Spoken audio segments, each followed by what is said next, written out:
driving round trip at 60 cents a mile to Decatur or Lincoln or Bloomington. That's real numbers. It's 60, 70 cents a mile to drive your car. And as Clinton Save-A-Lot owner Dave Jackson always says, hope to see you soon. Your friend in Central Illinois. WHOW. Top of the morning. Thanks for being with us. I'm your host today, Seth Lawrence. The WHOW Morning Show streams to Facebook and YouTube, brought to you by Peterson Insurance, your Pekin Insurance agent in Clinton. Mr. Joe Witte, DeWitt County Board Chair, our guest in studio today as we follow up the Thursday night DeWitt County Board meeting. Good morning, Mr. Witte. How are you, sir? I got a short microphone here. Let me see if I can't fix that. Let's see. How about now? Do you want to give it a try? Yep, we're good. All right. Okay. How are you, sir? Doing all right? Yep, we're good. All right. I got to tell you, Mr. Witte, last night was a classic under-promise, over-deliver on your part. I texted you earlier in the day, said, hey, we're going to have a long meeting tonight. You said, probably the usual. So I'm thinking, 50 minutes to an hour. And we get to like the finance report and it's like 20 after 6. And I don't mind admitting I wanted to get home and watch the NFL draft. And so I'm looking at the thing and I'm like, well, unless he thinks this data center discussion is just going to be a knockdown drag out, we're going to be out of here in 35 flat. So well done. Was it 35? I have no idea what it was. In there. Yeah, it was not the long meeting I was expecting. So well done, sir. Well, you can thank all of us. Oh man, more of those, please. But in all seriousness, one of the I think the big thing, and this was towards the end of the meeting, Mr. Witte, but the data center discussion continues, and really kind of sounds like it's going to come to a head. Really going to next month put a stance forward where the county is at and how this board feels about data centers. What's going on here? So we have some discussion on land use. Actually, we had as a reminder, the resolution last month to just kind of state what our current ordinance allows, doesn't allow, and then that's that data centers aren't defined, so they're not allowed. What the discussion last night was essentially we do need to decide, is a data center ordinance something that we need to start down that path and of investigating and putting something together for consideration later down the road after it goes through the full text amendment process. What's driving that is shortly after our meeting last month, I did have a developer reach out and asked or inquired if DeWitt County was open to the idea. I could share my opinions, but at the end of the day, I don't feel like it's my place to say yes or no to that. It's something that the board has to decide. So I don't want to spring that on the board, to have that, on the agenda, have some kind of action with very little time to prepare. So I know land use has been looking into the issue some, but I want to give all board members time to research pros and cons, see what information has been gathered by other counties, and ultimately make a decision so that we're not keeping, developers who are looking at potentially at DeWitt County, not keeping them in the dark. We've got to, say yes, DeWitt County would be open to the idea, or no, we're not open to that idea right now. And so that was just basically some discussion to let them know, the other board members know, my intention was to take that issue or that inquiry to the full board, give us time to get up to speed on some of the issues, and in May have a motion where we would decide, do we want to start on the process of creating an ordinance. Just to be clear, this wouldn't be approving any specific project, or it wouldn't even guarantee that we have a developer who would come to DeWitt County. It would just be starting down the path of finding out what are those issues, what do we have the ability to enforce, what kind of restrictions could we put on an ordinance if we were to do that. We know some of the major concerns. In fact, hats off to Mr. Ryan, Mr. Carter, land use chair and vice chair. Even though we don't allow them today, back in March, they went to a conference just to get more educated, a conference put on by the Illinois Association of County Board Members, just talking about these issues and what things to consider if you were to put in an ordinance. And so the board is doing its research, and again, those two in particular went to that conference to get us. We shared a lot of good information from that conference. It's just something that we as a board need to probably take an official vote on. And are we going to go down and create an ordinance, or are we going to delay that for some time? Now, what do you mean by that? Because that basically tells me that there's the possibility that you can't just flat out say we don't want them here, and so it's never going to happen because we don't want them here. So, what do you mean by that? Well, I think we've talked about it in the past too, as to how ordinance changes happen. There's three paths. The Regional Planning Commission could initiate a text amendment or an ordinance change. The board can take action to start that, or the public can. The public would have to pay a fee to get a text amendment before the planning commission, and it would go through that path. So even if we as a board said, we're not sure that we're quite ready to dive in, research this, and come up with an ordinance, somebody in the public could pay the fee and initiate one themselves. That's allowed in our ordinance. So it's something that I'm not saying would happen, but a developer certainly could work with a landowner and have them pay the fee to start that process. So it could be forced on the board to consider. It doesn't mean that we would have to pass an ordinance that they liked, right? It's just something that I don't think we can avoid. You look at what's going around the state and around the country. There's a lot of investment going into AI, into these data centers. So we just can't put our head in the sand and think that not here, right? Well, and a couple of things off of that, Mr. Witte, I thought were interesting that came from it last night. I know Mr. Earl, who works for Constellation, mentioned, a lot of the criticism of data centers is the water consumption. Well, now they have closed circuit data centers where it still draws water, not nearly as much as it used to. And I had this thought last night as I was doing my recap of the meeting. Could an ordinance state that we will only allow closed circuit data centers? I think you're talking closed loop loop, whatever. Whatever. To reduce the water footprint it would take to run one of those.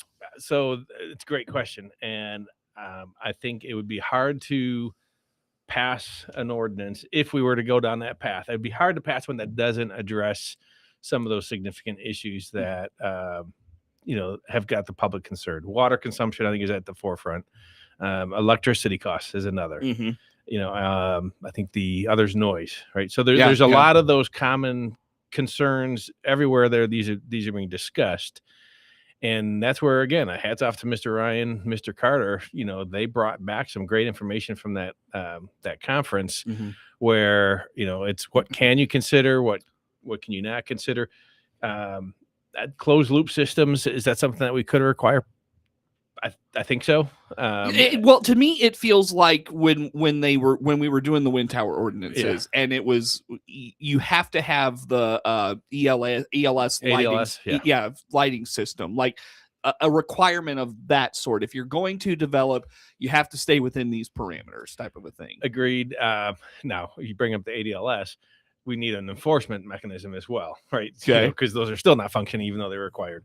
Okay. So I think the discussion, we also talked about getting potentially some outside legal counsel. Now, Mr. Markwell is our legal counsel. I did reach out to him.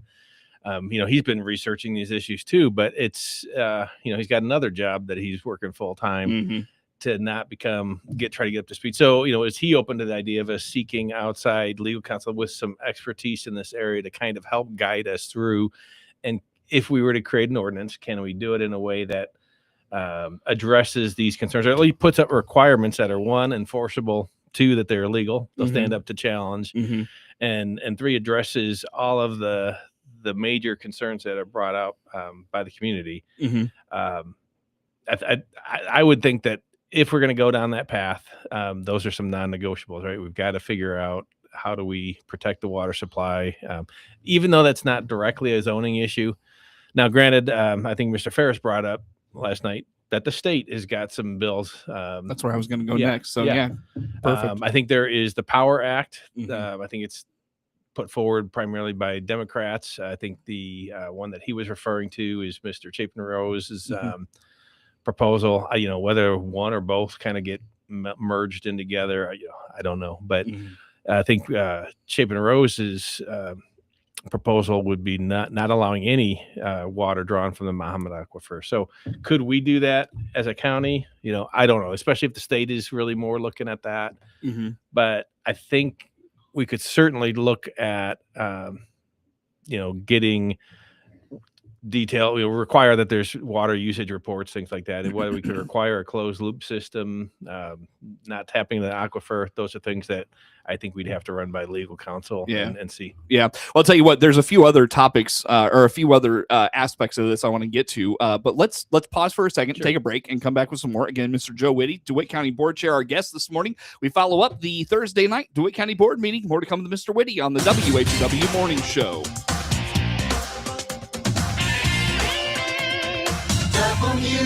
WHOW.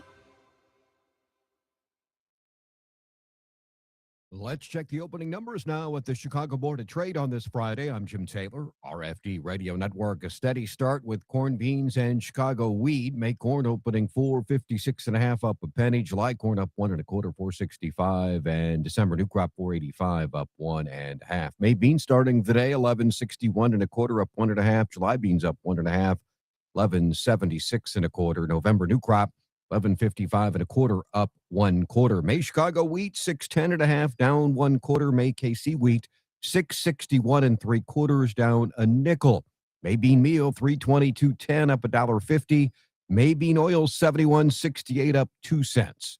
Energy market June Brent crude oil $105.16 up 11 cents. Opening numbers on this Friday morning. I'm Jim Taylor, and this is the RFD Radio Network. This is Inside. Spring is in the air, so it's time to choose your new Silverado. This is Scott Baum from Baum Chevrolet Buick in Clinton and Farmer City. We have a good selection of new Silverados with springtime savings and special finance rates. Choose from regular cabs, double cabs, or crew cabs in gas or diesel. We're also allowing extra money for your trade on all new Silverados this month. Silverado, together let's drive. See all our inventory at BaumChevyBuick.com right from the start.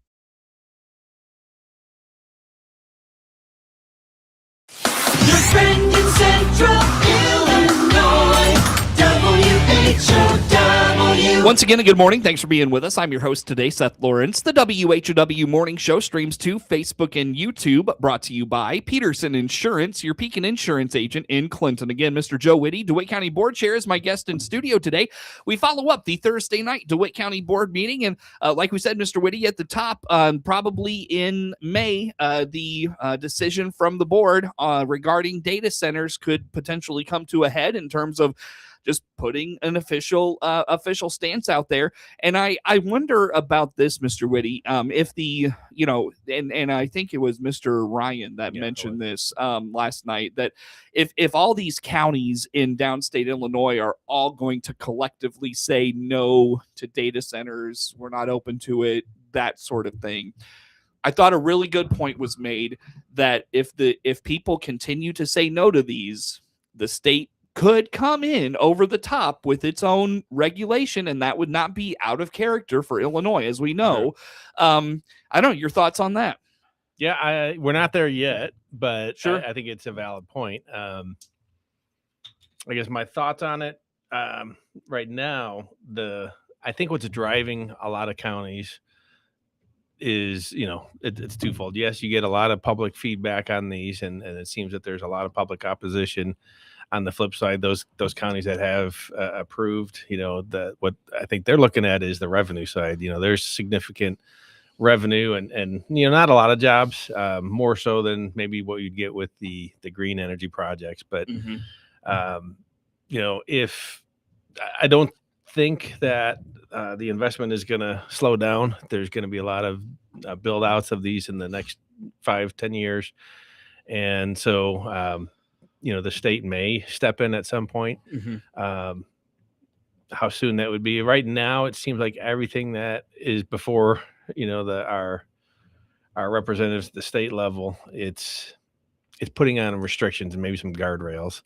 So it doesn't seem like it's forcing it on the counties at this point. It's Right. more protecting the water supply, making sure that you've got plans in place for when, there is droughts, that, the water consumption is sustainable for the, the communities, and even on the rate. So could that shift in the future to, okay, now they feel that they've got that under control, so they're going to come up with an ordinance? It certainly could. In which case, if we, what they did with wind and solar is, you don't have an ordinance, well, then the state one's going to dictate the requirements. And if you do, you have to come into compliance. And so that would be something that we'd certainly have to deal with at that time. Yeah. The other one, and I got to give kudos to Dr. Michael Tresnick, the superintendent of the Land Weldon schools, for bringing this to my attention. I thought it was a very, very good point he made.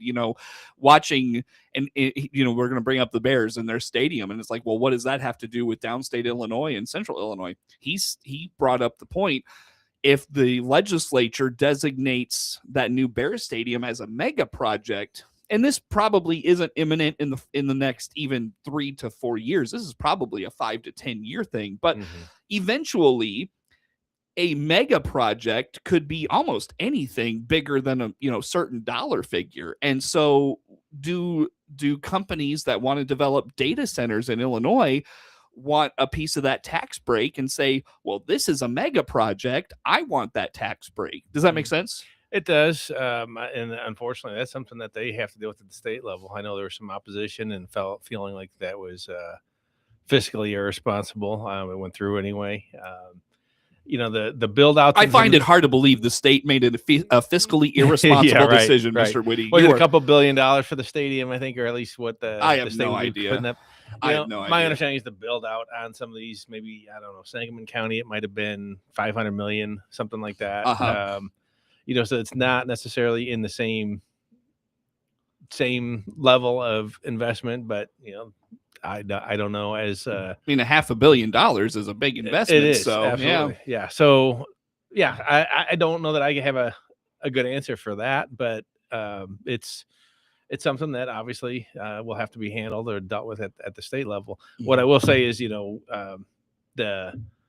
you look at the tax revenue, at least, I would say look at Sangamon County and what the tax revenue that was projected. The short term, the revenue for the schools would be pretty significant. I think down there it was going to be roughly $65 million over. Yeah, 20, the one in Latham years. For Mount Pulaski schools is pretty. Yeah, that's a hefty check they're going to get. Exactly. So you think, well, are developers going to be looking for some tax incentives somewhere down the road? Absolutely. Why wouldn't they? Right. But is the state going to allow that? I think it really just kind of depends. The more the burden gets shifted to the local communities to deal with, funding the schools and things like that, I would like to hope that they give us opportunities to pay for it. I feel like that's awfully naive. I mean, I really do. No offense. No, I really feel like that's naive thinking, though. Like, like I said, no offense. Not together. They certainly can come in over top and offer tax breaks, but at the end of the day, we got to deal with whatever's left. All right, so enough about kind of the bigger, broader picture. Back to a local conversation. So next month, board's going to kind of put pen to paper and say, this is where we're at on this. I think so. We'll probably have a motion on the agenda to either start the text amendment process or not. And if that moves forward, it's not it's not going to be that we have an impending data center in DeWitt County. It just means that we are going to start the process of looking at what we can and can't put in an ordinance and try to come up with something. Even if we did do that, we went through the whole process, doesn't mean that an ordinance would be approved, right? It still has to go through all 3 steps. We take all the evidence at a hearing, and somewhere down the road, at the end of all of that research and putting together an ordinance, there'd be a vote to either approve it or not. So this is step 1 of many, I think, before this becomes a bigger issue for DeWitt County. Sure. Yeah. Well, on that note, Mr. Witte, let's kind of move along and highlight. I wanted to just have you give us an update. Sounds like the Washington Bridge project is finally on its way. What's going on there? Yeah, from Road and Bridge, Mr. Prestigard did share that they had their pre-construction meeting. I think it was Monday of this week. And I think at this point, what they're waiting on is Stark Excavating can be doing the work to come up with a project schedule. And so, yes, that work, I don't want to comment on exactly when it'll start, but yeah, we are at that point now where I would expect at any time you could start seeing some activity out there. Yep. I thought this was exciting, an exciting development. Kurt Homan wanting $30,000 to do a pair of hotel studies, Clinton and Farmer City. How about this?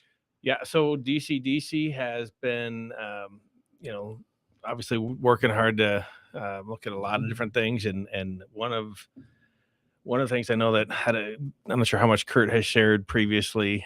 He did attend a conference, I think in Florida, earlier this year, later last year, dealing with just this hotels. We've got some potential interest, a couple of different developers, a couple of separate investors that are looking to potentially build some hotels one in Farmer City, one in Clinton.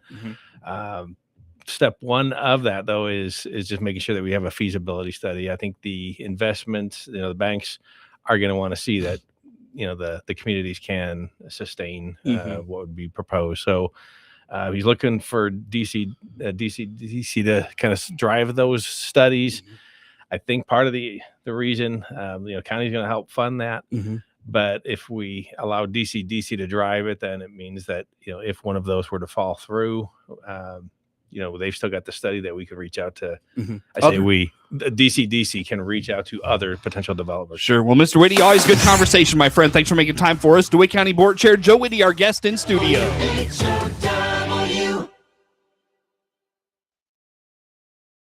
The Big 1520, WHOW Clinton, along